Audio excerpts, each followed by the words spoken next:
sama yang tidak sholat ketimbang orang yang rajin sholat. Kenapa? Mau tahu nggak alasannya? Saya sudah tahu jawabannya. Itu semakin saya mengeluh, semakin banyak, Masya Allah. Allah ngasih gambaran kelewat Habib itu lewat FYP aku di beranda aku. Adalah seorang ceramah bilang seperti ini. Kalau Allah tidak sayang sama kita, sama umatnya, apalagi kalau misalnya umatnya itu jauh dari Allah, Allah akan ngasih segalanya, ngasih kebahagiaan.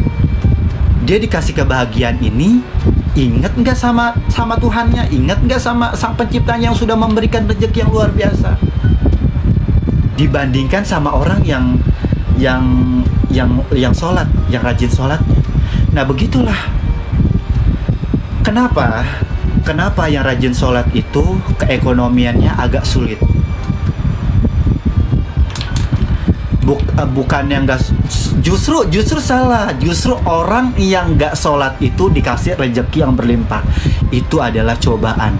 Itu adalah tanda bukti Allah tidak sayang sama dia. Kalau Allah sayang sama hambanya, Allah akan ngasih cobaan yang bertubi-tubi. Karena apa?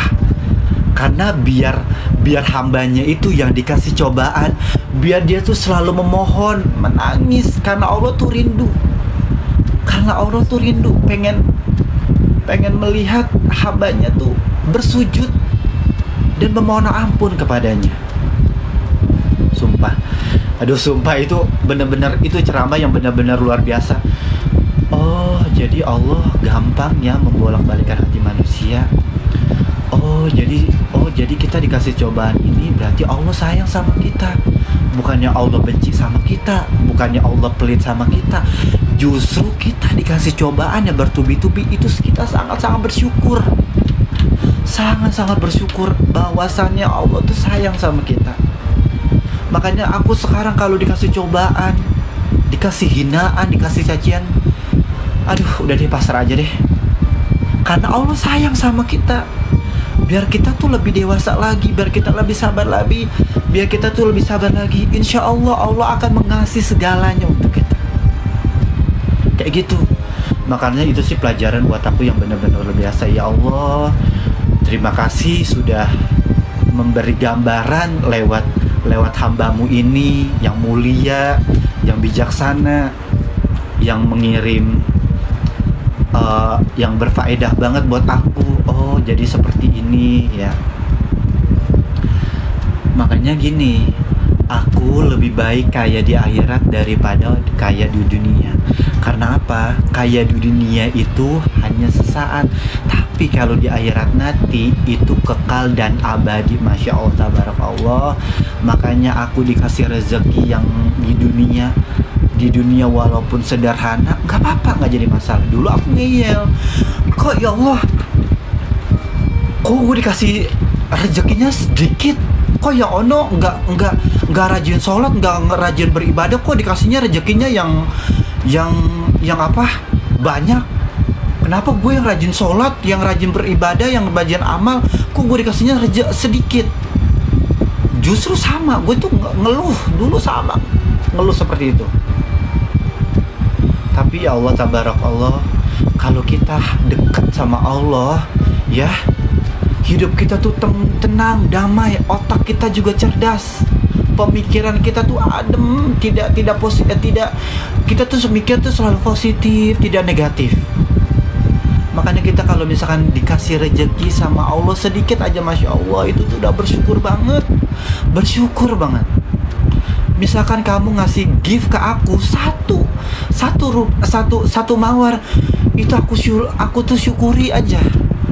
Ya mungkin Allah ngasih rezeki ya memang seperti itu, emang udah rezeki kita ya seperti itu, dikasih rezeki satu gitu loh. Jadi satu koin, jadi itu sangat bermakna buat aku.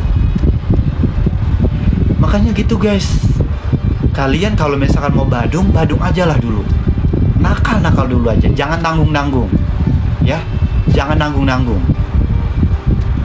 Ntar sholat, ntar enggak, ntar tobat, ntar bermaksiat lagi, ntar berjinah lagi. Kalau misalkan mau maksiat, mau bejat aja sekalian. Nanti kalau Allah kasih hikmah, kalau Allah sudah membukakan pintu hati untuk kamu, kamu akan merasakan apa yang saya rasakan. Makanya ya Allah, ya udahlah. Memang hidup aku mungkin ya emang sudah ditakdirkan untuk dihina, dicaci maki, dihujat. Ya mungkin itu emang udah kuasa Allah, udah jalan Allah. Jadi aku selalu syukuri. Aku gak marah. Kadang hati kecil aku ngebrontak karena aku manusiawi, bukan nabi, bukan rasul. Jadi kesabaran aku itu ada batasnya. Jadi mohon maaf kalau misalkan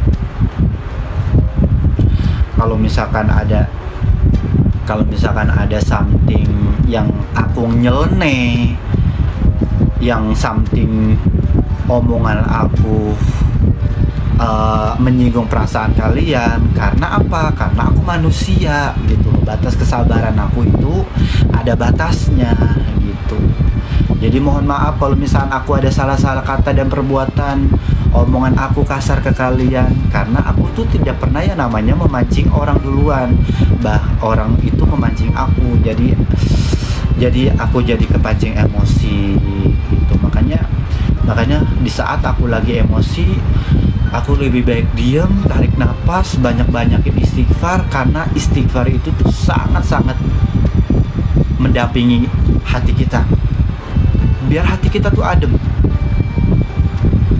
Kalian kalau misalnya tidak tahu apa manfaat dari istighfar, kalian bisa cari aja di Google.